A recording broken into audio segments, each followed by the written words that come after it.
Bueno, vamos a continuar. Ahora va a hablar el doctor César Salcedo Cánovas. Una de las partes que también o efectos que tienen estas enfermedades es que también cursan con muchas patologías en las cuales hay que hacer intervenciones quirúrgicas, y para eso tenemos a los médicos que se dedican a solucionar estos problemas, y uno de ellos es César Salcedo Cánovas. Él es licenciado en Medicina y Cirugía por la Facultad de Medicina de Murcia, también doctor de Medicina por la misma universidad. Y fue médico residente interno en la especialidad de cirugía ortopédica y traumatológica de este hospital, jefe de sección de la Unidad de Cirugía Ortopédica y coordinador también de la Unidad de Referencia Nacional CESUR de Cirugía Ortopédica Infantil en el Hospital Universitario Virgen de la Risaca desde el año 2010.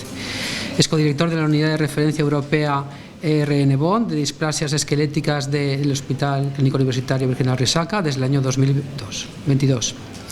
Y tiene experiencia docente, profesor asociado a la Universidad de Murcia, tutor de trabajos de fin de grado en la carrera de Medicina y tutor de trabajo de fin de máster también en la misma facultad, tutor de residentes y experiencia investigadora. Es all in one. Muchas gracias. Cuando quieras ya puedes empezar. Muy bien, muchas gracias. Bueno, pues nada, agradecido por la invitación de todo el equipo de FEDER y demás patrocinadores a esta jornada. Y bueno, pues aquí está un cirujano ortopédico en una exposición de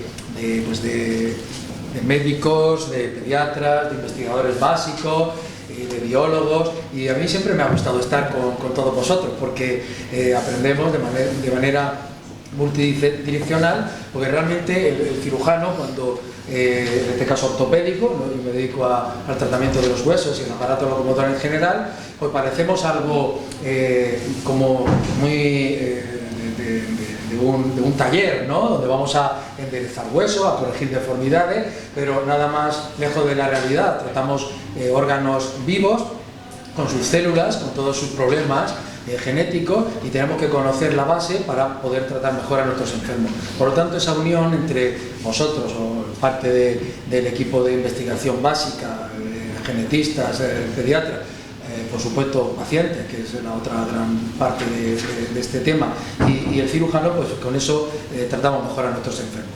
Como decíamos, o la introducción que se ha hecho en el currículum, bueno, la unidad que yo coordino es unidad de ortopedia, la unidad de ortopedia infantil en el Hospital de la Risaca, tiene este calificativo CESUR. En definitiva, es una entidad que puede tratar pacientes murcianos y fuera de la región de Murcia. ¿Eso por qué es? Pues porque así lo entendió el Ministerio de Sanidad en su momento, para centralizar los pacientes debido a su complejidad que atañen, ¿no? Sobre todo en determinadas patologías, como ahora describiremos.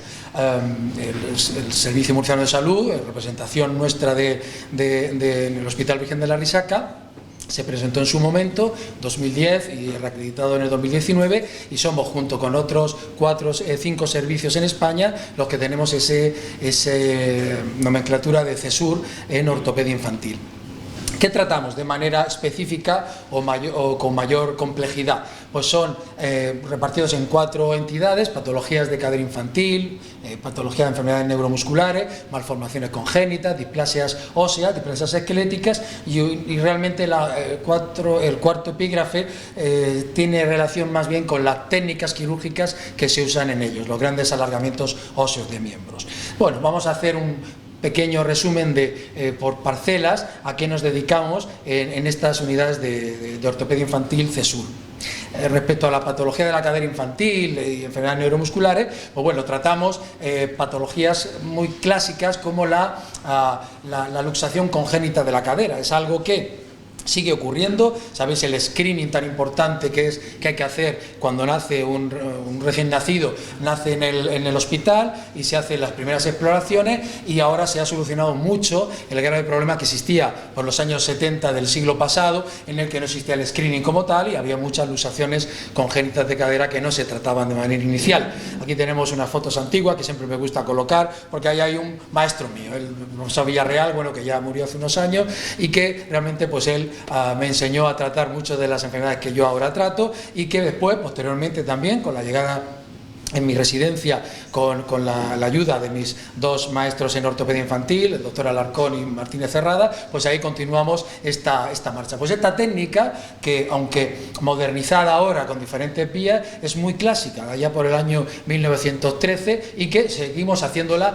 en esta región de Murcia. Aquí veis, pues bueno, lo que consiste en reducir la articulación de la cadera por una vía medial, que se llama, una vía poco lesiva, y reducimos la cabeza del fémur colocada en el acetábulo, una buena ortesis a posteriori, y realmente en la evolución observamos que a día de hoy es una técnica muy válida para este tipo de enfermedades, que si no se trataran de esta manera pues sería con secuelas importantes.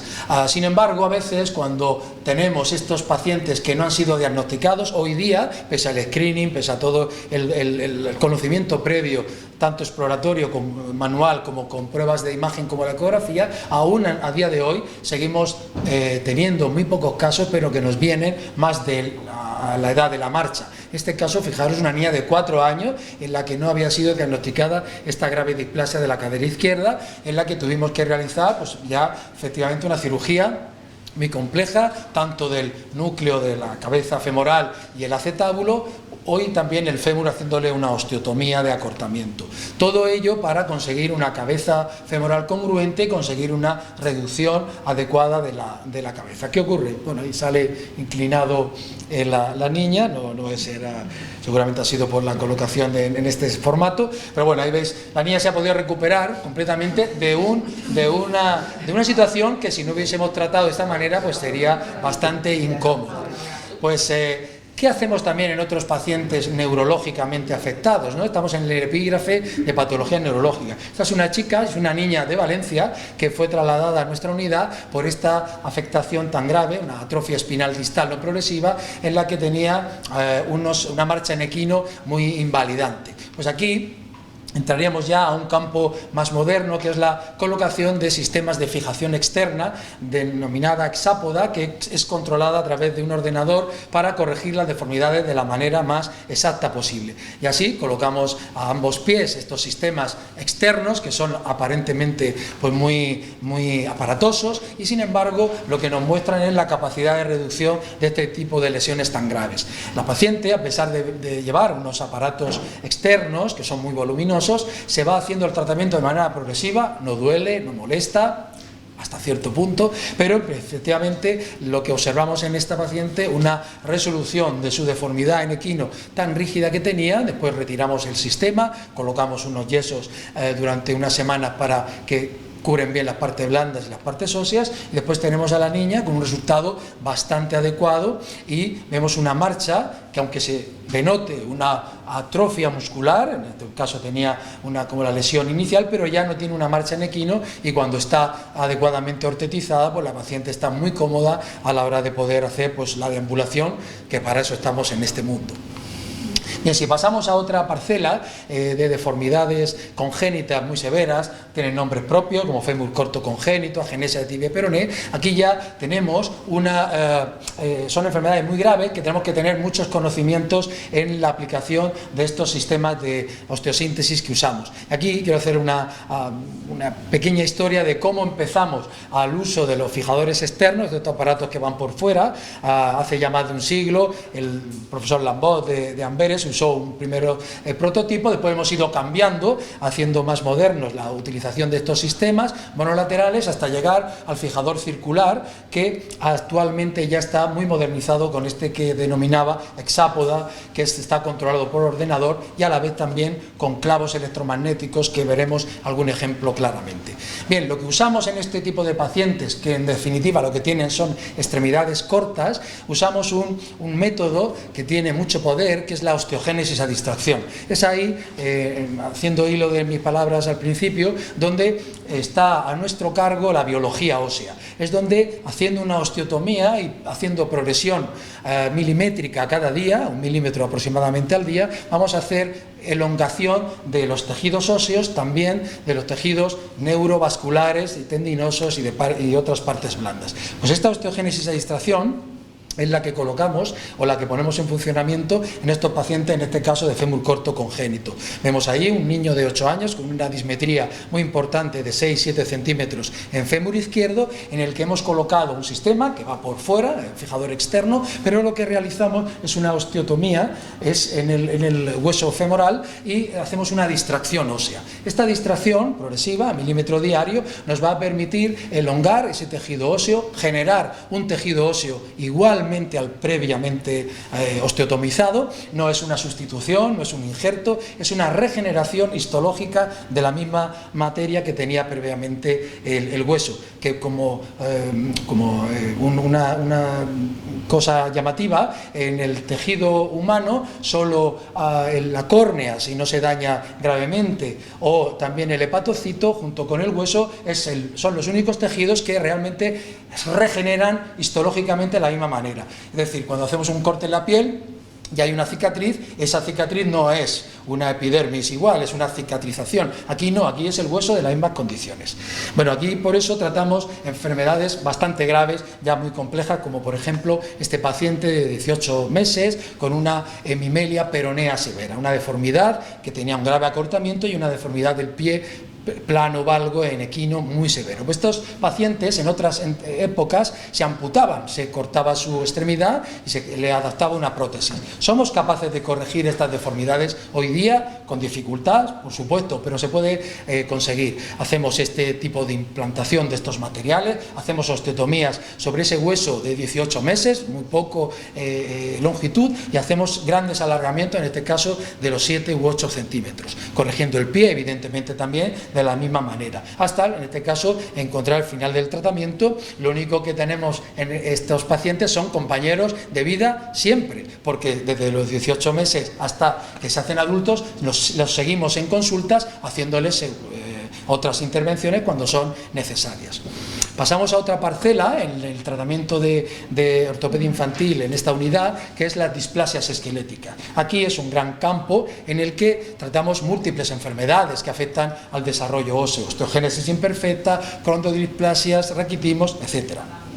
Este es un caso que siempre pongo, que lo conoce la doctora Guillén, por supuesto, fue quien diagnosticó su especial osteogénesis imperfecta, que es un paciente con una displasia nato-diafisaria, en el que este paciente no había podido andar desde que tenía aproximadamente 2 o 3 años, que fueron provocándose múltiples fracturas patológicas y dejó de andar con estas graves deformidades. Pues este paciente fue intervenido ya cuando ya nos hicimos adjuntos y estuvimos ya con más conocimiento de las enfermedades, y aplicamos las técnicas modernas de osteotomías a múltiples niveles para corregir estas graves deformidades usando materiales de osteosíntesis que sirven a la vez a hacer alargamiento al mismo tiempo que va creciendo el paciente. Así pues, este paciente fue operado en ocasiones en miembros inferiores, tanto fémures como tibia, y actualmente mantiene una vida bastante adaptada a su enfermedad, y el paciente pues ha podido crecer deambulando, que antes no lo podía conseguir.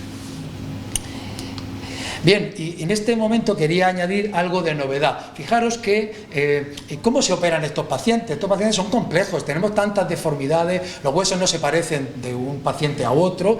Entonces, con ayuda de una startup, una empresa murciana, que está haciendo unos biomodelos muy adecuados, se pusieron en contacto con nosotros, y entonces lo que hemos visto es que si podemos realizar estos biomodelos en 3 dimensiones, cubriéndoles con tejidos blandos que ellos lo han generado, podemos simular operaciones, no tanto para nosotros, que nosotros ya podemos tener curvas de aprendizaje más o menos hechas, nos ayudaría para otros pacientes, sino para facultativos que no tienen tanta expertise o no han tenido estos pacientes, y realmente se operan igual que los pacientes que lo haríamos en quirófano. Estos pacientes no se pueden encontrar modelos similares en una sala de anatomía. Evidentemente sus huesos no son los mismos, es decir, necesitaríamos estos biomodelos, y este es un avance que estamos notando que está empujando mucho y que nos puede ayudar para mejorar los tipos de tratamientos.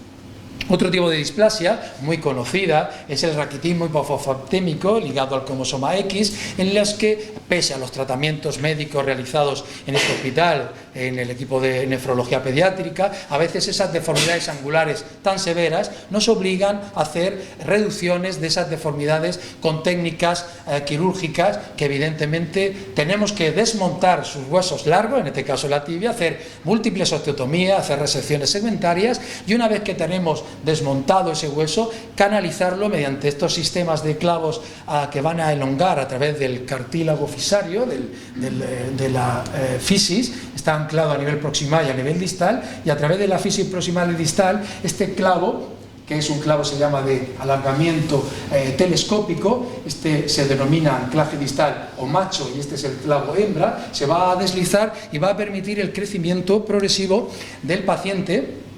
Sucesivamente vemos cómo va desarrollándose. Si aquí observamos la deformidad en valgo, podemos ayudar mediante una placa de crecimiento guiado para mantener el eje adecuado en este paciente. Así, para que finalmente, después de años de evolución, tengamos un paciente que, bueno, que evidentemente corregidas sus deformidades, tenemos con un brío, ¿no?, con una energía que el paciente demuestra. Bueno, pues en otros casos, me da pena que salga un poco inclinada esta niña ahí, pero bueno, en otros casos llegan más deformados. Fijaros, siglo XXI, país de primer mundo, pero nos llegan pacientes con unas deformidades muy severas, esto se denomina golpe de viento, coup de vent, y que tenemos que hacer tratamientos un poco más exigentes. ¿Y cómo conseguimos la corrección de las deformidades tan severas haciendo crecer el hueso? Pues mediante las osteotomías que hemos comentado, percutáneas, haciendo corrección de la deformidad progresiva hasta llegar, tanto miembro inferior derecho y el izquierdo, hasta llegar a una situación que desde luego parecería mágica, y a mí cuando me dicen eso me da rabia, porque digo, no es magia, es ciencia, y la ciencia aplicada adecuadamente conseguimos correcciones de las deformidades pues muy adecuadas. Y desde esta situación, que me acuerdo cuando la grabé la primera vez, yo mismo pensaba, ¿seremos capaces de conseguir esta marcha? Pues sí, se ha podido conseguir. La niña pues ahora es totalmente autónoma, evidentemente pues ha recuperado su funcionalidad de manera adecuada. Bien, pues ya terminando, ¿no?, los grandes alargamientos óseos, hemos hablado de estos procedimientos, pero realmente aquí queríamos mostrar dónde aplicamos estas técnicas, a veces en casos pues no muy frecuentes. Por ejemplo, este niño que tenía secuelas de múltiples fracturas patológicas en un quiste óseo esencial, en húmero izquierdo, y se me presentó en consulta para ver si se podía ayudar aquí, ¿no? Yo creo que a veces no saben a dónde van, pero realmente ellos dicen, a mí parece que el hueso, si puede crecer, nos lo van a poder hacer aquí. Bueno, pues efectivamente, aquí lo estudiamos y efectivamente se podía rescatar parte del crecimiento fisario que todavía era fértil en este húmero. Mediante nuestras técnicas de aparatos externos, de fijadores externos, hicimos la distracción a través de la fisis y nada más y nada menos que hicimos hasta 10 centímetros de distracción por encima del quiste óseo esencial, pero por debajo de la fisis, puesto que era el cartílago que podíamos hacer el alargamiento. Veis que estos pacientes, que cuando los vemos por primera vez siempre decimos, oye, qué molesto puede ser esto. Pues no, el paciente realmente, si se es bien adiestrado, el paciente va viendo la mejora progresiva en su húmero, con lo cual, bueno, aunque sea evidentemente de una manera un poco pues costosa de llevarlo, al final el resultado merece la pena, ¿no? Aquí veis cómo hemos podido elongar ese húmero y, bueno, pues el paciente ya está de esta manera adecuadamente terminado. Y fijaros, a veces estos pacientes también nos llegan incluso de otros países. Este es un paciente que vino de Ecuador a través de una ONG que tuvimos que tratar cuando, tras el confinamiento del COVID, este niño tuvo una fractura patológica tras una osteomelitis, no fue tratado de la manera correcta que se debía de tratar y desembocó una pseudoartrosis grave que tenía esta muy grave deformidad y el paciente vino a España y le hicimos este tratamiento, como veréis a continuación, previo a pruebas evidentemente que nos permitieron saber cómo estaba esta extremidad, si estaba infectada o no, y a través de una impresión 3D que nos podía permitir ver cómo hacernos la idea de la corrección, mediante estos sistemas y mediante una osteotomía percutánea, solo cortar el hueso en el lugar adecuado, hicimos la corrección progresiva. Vemos que el paciente podía deambular de una manera más o menos adecuada mientras que está haciendo el tratamiento, hasta que el regenerado óseo va terminando de hacerse, de consolidar, y hicimos la retirada del fijador externo, y aquí veis cómo el paciente había llegado a una situación bastante inadecuada, y bueno, el paciente marchó a su casa pues de una manera, tenemos contacto con él de manera online, y la verdad es que sigue muy bien. Bueno, pues uno de los grupos de pacientes a los que hemos tratado de una manera muy adecuada en estas unidades multidisciplinarias que ahora comentaremos son los niños con acondroplasia. Ya se había hecho tratamientos clásicos con fijadores externos, que son aparatos que los defendemos, pero que evidentemente suelen ser incómodos de llevar. Este tipo de tratamientos se han ido mejorando con la llegada de estos sistemas, que son clavos centromedulares, que a través de imanes, ¿no?, que se comenta imanes o estímulos electromagnéticos, nos van a ayudar a hacer también la elongación ósea. Y estos sistemas modernos de control de fijador externo por control de ordenador. Pues aquí veis una paciente en la que hicimos el alargamiento mediante clavos electromagnéticos, ya no hay nada por fuera, y hicimos alargamiento de 7 centímetros en su fémur bilateral. E hicimos también la corrección de las deformidades mediante este fijador externo. Y aquí ven a la paciente con su... hemos hecho esos alargamientos tanto de 7 centímetros como en fémur y en tibia. Hemos alargado, en este caso a la paciente ya más mayor, es importante la diferencia, 14 centímetros. Operamos porque quería la paciente ser más alta o por otras circunstancias. No operamos ya a los niños pequeños. ¿Y por qué? Pues porque, bueno, ha habido mucha investigación básica, hay medicamentos que nos están ayudando a que, siendo bien prescritos, ayuda al crecimiento a través de las fisis, el cartílago de crecimiento, enfermo, pero consigue crecer, y yo he visto una gran mejoría en estos pacientes, ya no solo físicamente, sino psicológicamente. Cuando se operaban de pequeñitos, le hacíamos, entre comillas, cierto daño psicológico, porque los apartábamos de sus niños, sus compañeros, de su deporte. Es mejor tenerlos ahora de una manera tranquilos, hacerles un tratamiento farmacológico, que puedan crecer lo que quieran, y cuando son mayores a realizar una técnica quirúrgica un poco más consciente. Y quiero terminar con una técnica, con una operación que hicimos a una paciente en la que realmente es parecida por las gravedades iniciales que hemos visto, pero es especial. Esta niña, con esta enfermedad tan grave que se llama una hemimelia tibial bilateral, evidentemente en otros medios, en otra época y en otros países, incluso desarrollados, se podría optar por la amputación. No, esta niña de 4 años no había podido caminar, evidentemente, siempre se había arrastrado, se ven los hidromas del andar a gatas, y realmente cuando vino a la unidad se presentó como sí se podía hacer algo. Sí se puede hacer algo, claro, tiene que ser algo muy consensuado, muy detallado, con muchas fases, no se puede curar de repente algo tan grave de un primer golpe, y hay que tener un equipo muy importante relacionado con nuestro entorno, tanto el equipo médico, por supuesto, el equipo de enfermería es súper importante. ¿Y por qué? Porque cuando nos ponemos a operar estos pacientes necesitan cuidados diarios, y si hay que hacerlos diarios en su casa no va a estar bien. Y tuvo que estar hospitalizada 2 meses la primera etapa, 2 meses día tras día. Tenemos que hacerle corrección progresiva de estas graves deformidades hasta ir corrigiendo progresivamente las graves deformidades de pie, y después veremos de rodilla, hasta ir consiguiendo una primera fase en la que, una vez que hemos pasado de una deformidad de pie y de rodilla inadecuadas, hemos conseguido estirar esos pies, podemos llevar a la paciente al quirófano de nuevo para hacer una cirugía ya definitiva, recolocar la tibia por debajo de la rodilla, el peroné, mejor dicho, que no había tibia en el lado derecho, debajo de la rodilla derecha, y hacer una sinostosis en la otra pierna.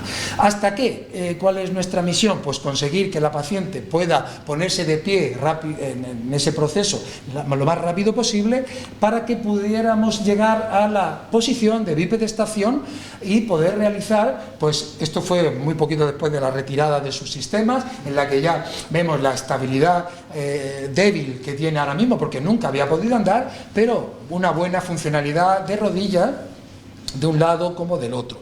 Entonces, ¿qué ocurre? Que efectivamente con la ayuda del equipo rehabilitador, que esa es la otra parte que íbamos a nombrar en esta ocasión, muy importante su parcela, en la que necesitamos, parece que no me funciona el vídeo, parece ahí, bueno, pues pasamos de una situación que no podía caminar a tenerla transformada sus extremidades ya en bipedestación adecuada, con una marcha bastante autónoma que me da pena no haberlo mostrado.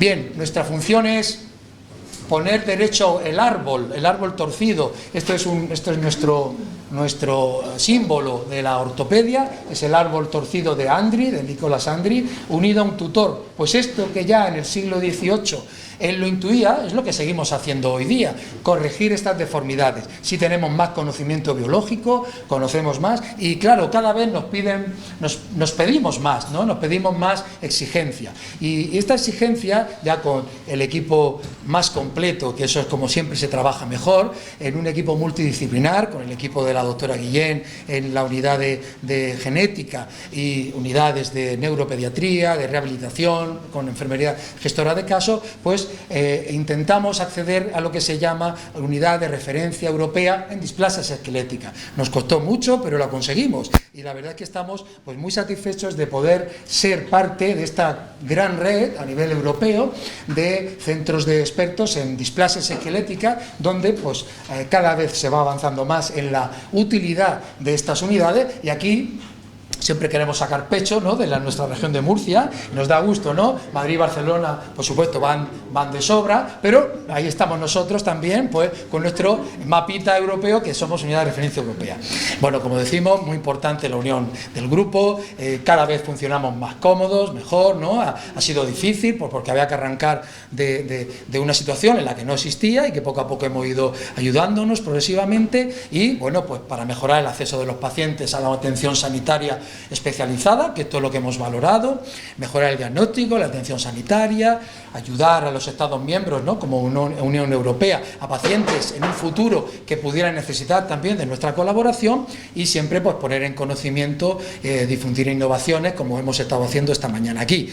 En abril estuvimos la doctora Guillén y yo en este instituto, pues muy famoso en la ortopedia, Instituto Rizzoli, y la verdad es que, bueno, pues nos sirvió para poder tener contacto con estos compañeros europeos. Hay que seguir investigando. Parece mentira, los traumatólogos no teníamos grupo de investigación en el IMIP, y realmente con el esfuerzo de estos últimos años se ha podido generar un grupo de investigación, estamos muy contentos, de ortopedia infantil y reconstrucción ósea, bueno, pues donde se investiga, donde se puede publicar, donde estamos haciendo pues lo que se debe hacer como no solo médicos de asistencia, sino también como investigadores.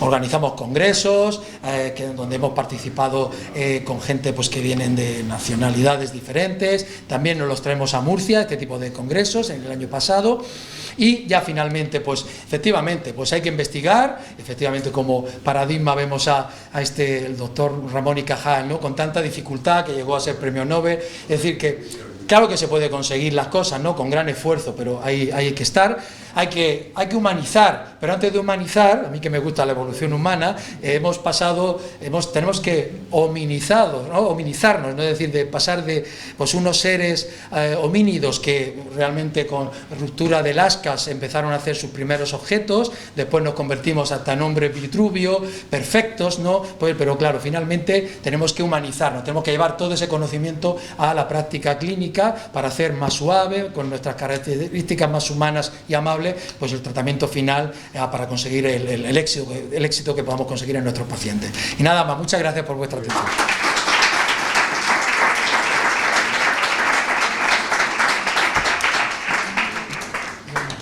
Impresionante. Que faltaría poner el mapa. Lourdes también está sí. Bueno. Muchas felicidades por un trabajo. Bueno. Por la noche dormirás bien. ¿Tenéis alguna pregunta para el doctor? No, nos hemos quedado. Yo solo puedo felicitar el trabajo que hace. esfuerzo y ayuda de compañeros que, como bien lo he querido mostrar, yo me siento muy respaldado con nuestros compañeros y compañeras de la Risaca. Un cirujano le gusta operar, pero no nos podemos quedar en eso, que va, es mucho más complejo, en este caso en la parcela pediátrica, que es la que nos dedicamos. Y por eso estoy tan a gusto aquí, ¿no? Porque creo que reunimos todos, desde las ciencias básicas, desde biología, desde los estudios genéticos básicos, hasta el tratamiento rehabilitador. Al final, todo ese esfuerzo hace que podamos conseguir una mejora, aunque sea pequeña, en los pacientes.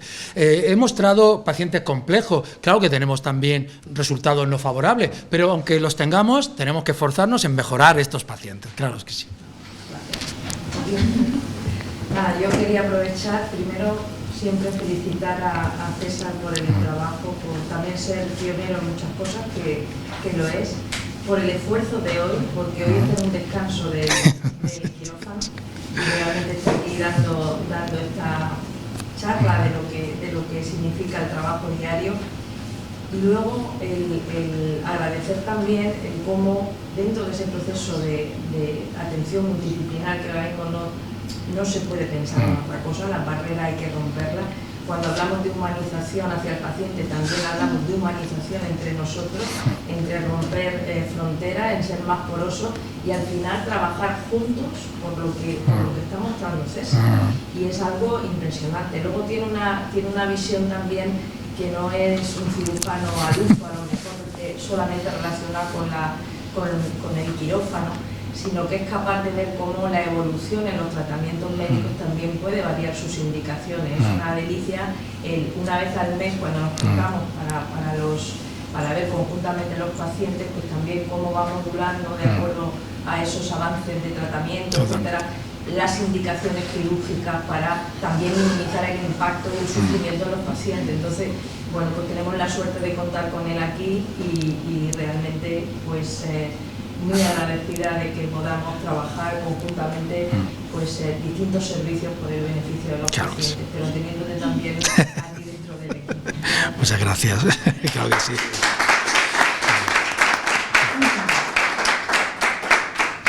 Muy bien, nada más, ¿no?